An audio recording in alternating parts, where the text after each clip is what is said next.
So if you watched last week's video, you would have noticed that as part of my pile of grey shame, I had the Wendigo pack for Fallout Wasteland Warfare. So I've decided this week, let's get these guys painted up. So pulling them out of the box, you'll notice that they come with plain black bases, good sculpts on the figure. There's quite a lot of flashing on these guys, but we'll quickly get that cleaned off. So again, good wash for them all. Up next, it's time to put them together. So I'm going to keep them on the sprues. I'm going to cut off these extra little bits that are attaching them. I'm just going to use a sharp blade to get rid of all the flashing from the moulding process.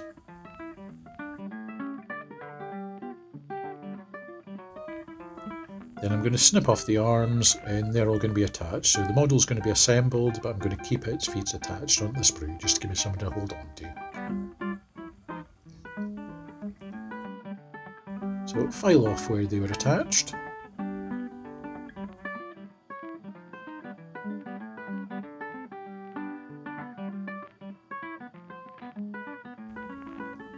And again, clear the flashing off them. I took quite a while trying to work out how the arms were actually attached to him. I didn't actually realise that they sat underneath the big knobbly shoulders. I thought they were attached onto it. So I eventually did work out where they were meant to go though.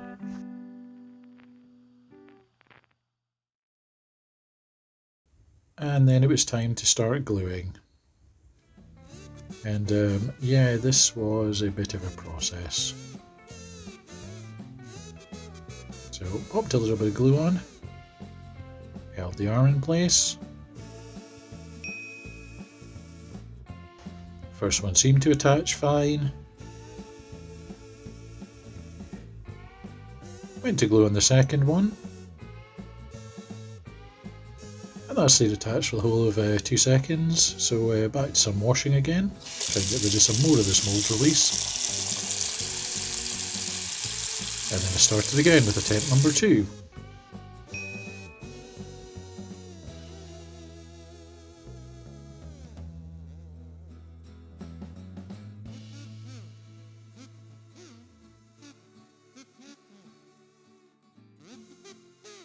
Some more washing. Attempt number 3.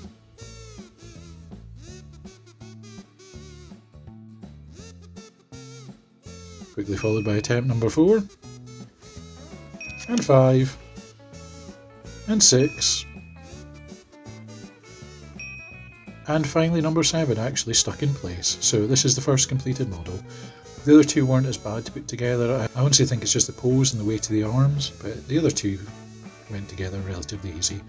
The mould release seems to be back to the old stuff that they used, so you really have to give it a damn good wash. And maybe find a better glue than I did. Now I'm on to painting. I'm going to start off by giving them all a base coat of a mid-brown. I don't want it too dark as they're going to be quite light.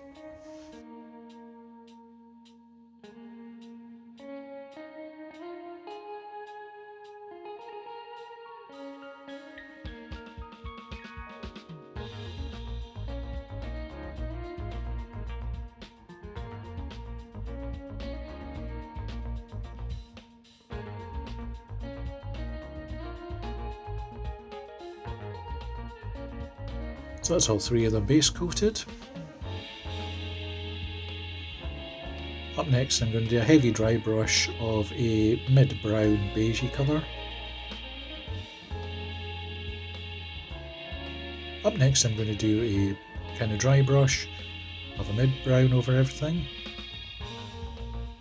After that I did a couple of washes. For the washes I'm actually using Army Painter Speed Paints. Just dilute it down a little bit and it did work really well as a wash. So first 2 I painted a purple colour. The third one, because he's a bit radioactive, he's going to get a base coat of green.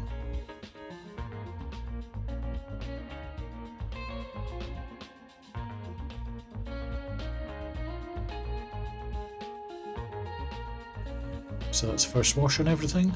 After the wash was dried, I went on again and did another heavy dry brush of the creamy colour.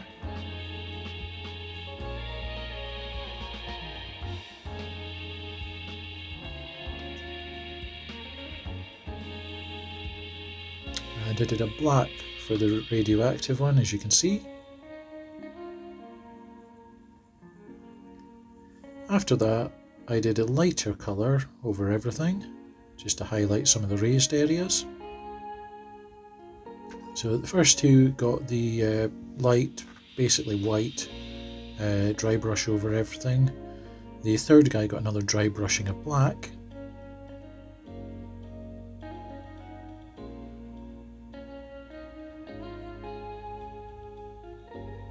Then I went in and picked out some of the areas that I'd dry brushed a bit too heavily with the purpley coloured wash for these guys.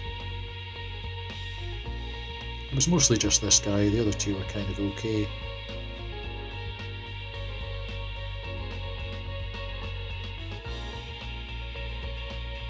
I would say at this point for the radioactive ghoul, if you want a really nice bright green, go over and either do a spot wash with a white, or if you can't do that, paint the areas white and then just dry brush over the black, but try not get into the white colours.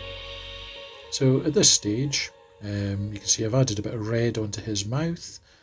The claws I've decided I'm just going to paint black. And this guy I did the green kind of radioactive effect on him. So yeah, just went in again and highlighted some of the high spots with a white, just to really bring out the colour.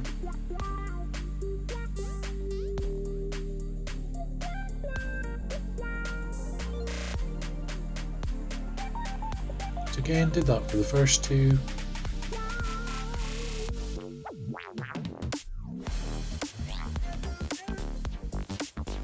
Just mostly to highlight his face because it had got quite dark with the painting in his hair and everything.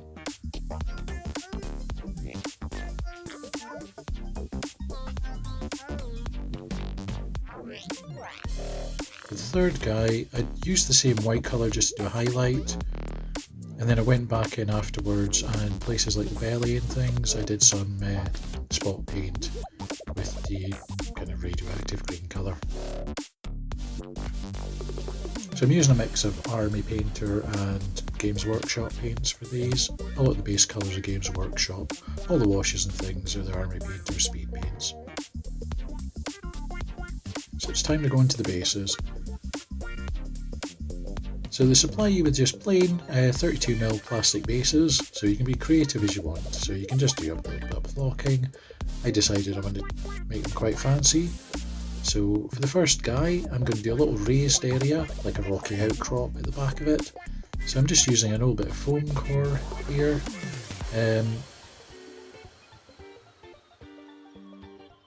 Trace around it to get the shape of the base. Then I'm going to cut that out.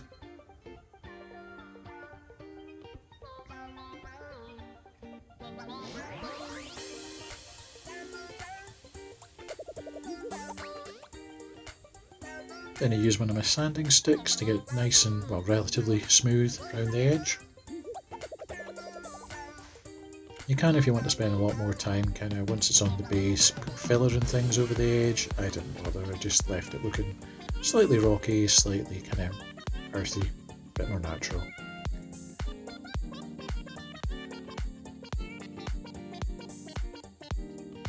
After this step, popped in some super glue. And then glued it down to the base. Because I'm leaving the bottom bit of paper, super glue is fine for this because it's literally just deal with the paper. In order to make it more rocky on the top, I'm going to peel off the top layer of paper.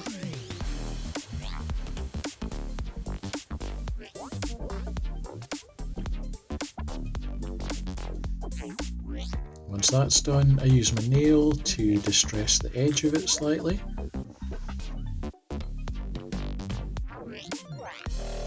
So just pick away some chunks so it makes it look more natural.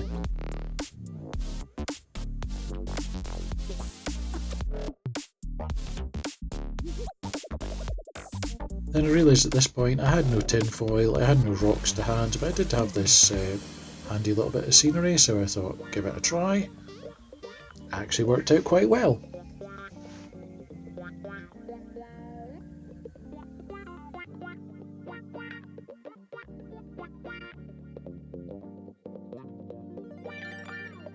So yeah, that's that ready, and then I'm just going to use some of my splooge and spread that all over the top of it.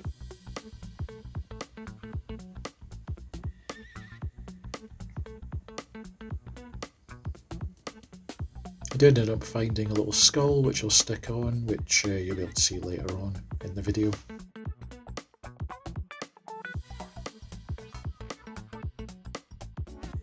So yeah, pop that to one side, leave it to dry.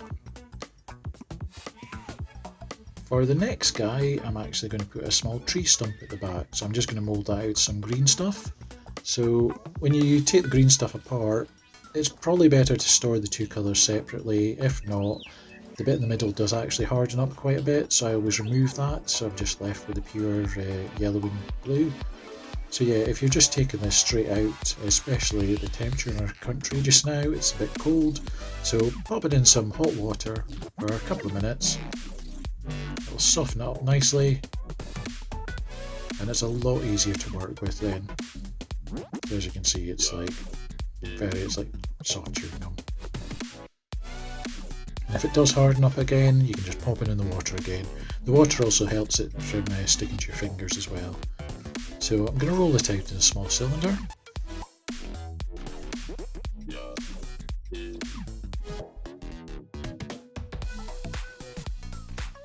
Once that's done, I'm just going to cut a small section of it off.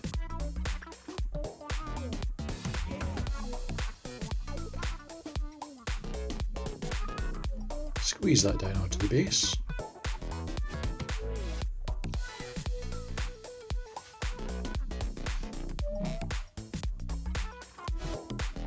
And then I'm going to use the remainder of the green stuff. I'm going to cut tendrils out of it, so that's going to be the roots of the tree. So just pop them on randomly.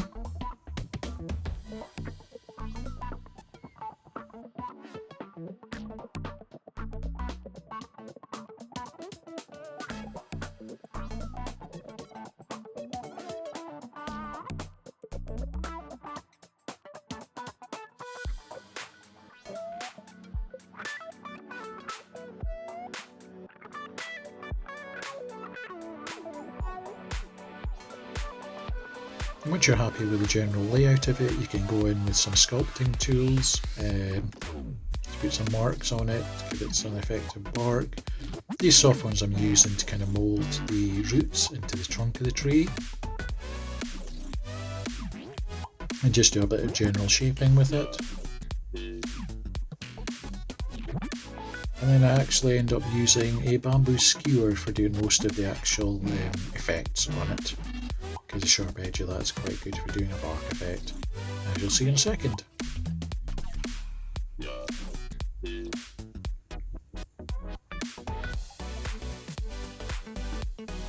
So yeah, this is just me using the bamboo skewer. It makes a really good kind of bark effect for the side of the tree.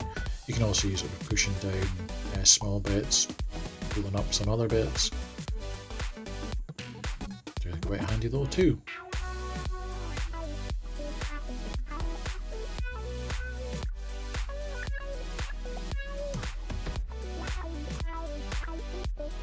So yeah, just work my way around, scoring on some, like I say, bark effect. I did end up using it to push down, kind of to get the core of the tree trunk, flatten that down, and then make it look like just a little stump of tree.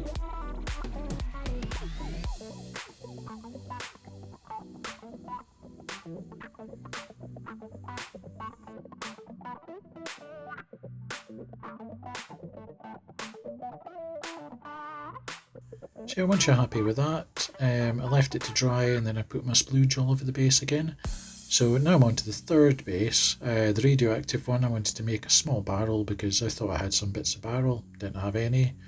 So I'm just going to put this kind of small simple barrel together. That's the plastic bit's actually just a bit of a pen. I'd use some card to wind round it to give it a bit of a lip. Then I'm just gluing that down onto the base. And then once that dried, splooge it all up. Have added a skull onto this one as well.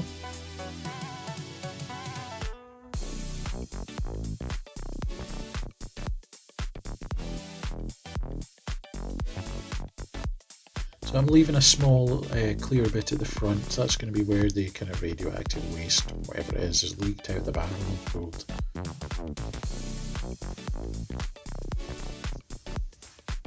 So once that's done and all three of them are dry, can go into painting.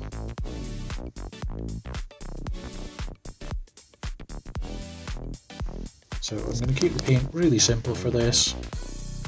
Base coat of dark brown.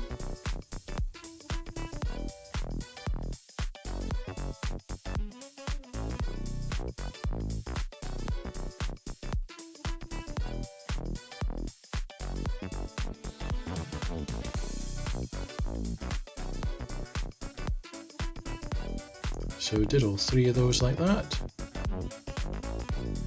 After that I did a dry brush of a kind of mid brown.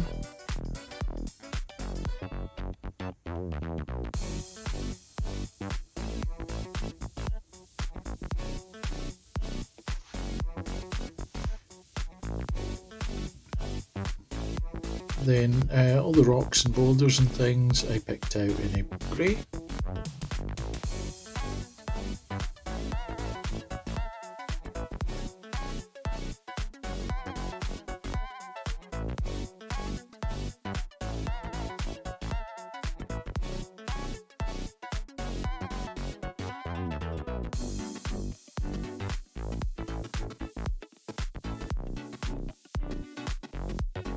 And then I did a heavy brown wash over everything.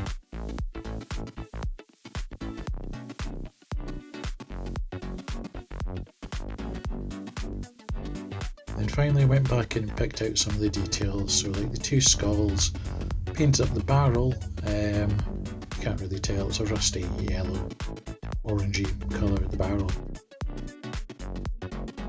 And then I did the little radioactive pool, just bright green.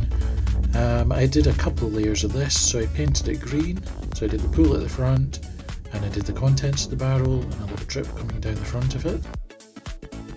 Then I put on a varnish over the top of that, and I went back in again and did another coat just to give it a bit of effect there. Up next, the two non-radioactive bases, I'm going to put some glue on, because I'm going to put some flocking on this. So I just pick out the areas that I want the flock to go on.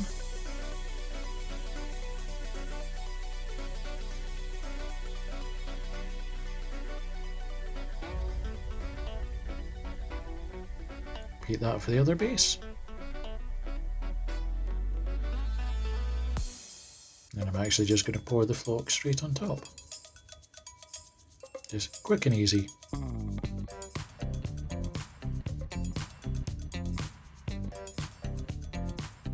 Tap them off. And because I've done it on paper, I can just pour all the unused flock back in. So this is me just going back in to do a couple of like darker greens over the top, just to give it a bit of like 3D effect. So a bit of shadow and a bit of highlight in there.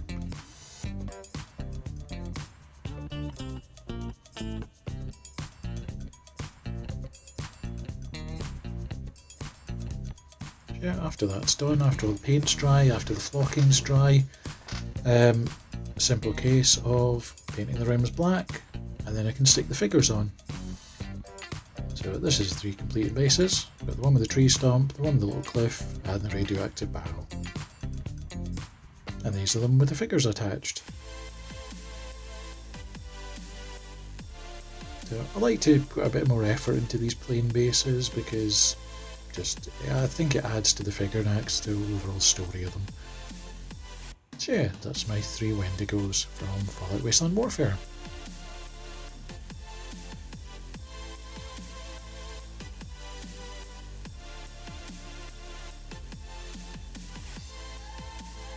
And these guys are going to be showing up in a video in a couple of weeks, I think, hopefully. against our couple of hillbillies.